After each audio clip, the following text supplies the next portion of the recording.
Praise the Lord. 91-ാം സങ്കീർത്തനം 1-2 വാക്യങ്ങൾ. അത്യുന്നതന്റെ മറവിൽ വസിക്കുകയും സർവശക്തിന്റെ നിഴലിൻ കീഴിൽ പാർക്കുകയും ചെയ്യുന്നവൻ യഹോവയെ കുറിച്ച് അവന്റെ സങ്കേതവും കോട്ടയും ഞാൻ ആശ്രയിക്കുന്ന എന്റെ ദൈവമെന്ന് പറയുന്നു.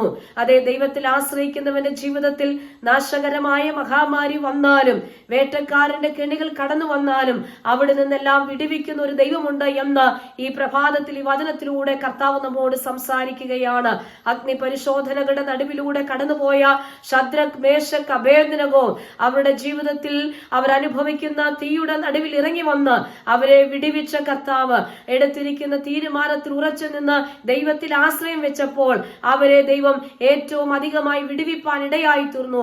അങ്ങനെയെങ്കിൽ പ്രിയരെ, ജീവിതത്തിൽ അനുഭവിക്കുന്ന സകല അഗ്നി പരിശോധനകൾക്ക് നടുവിലും ദൈവം കൂടെയിരുന്ന് നിങ്ങളെയും കുടുംബത്തെയും വിടുവിക്കുമെന്ന് ഈ പ്രഭാതത്തിൽ കർത്താവ് സംസാരിക്കുന്നു.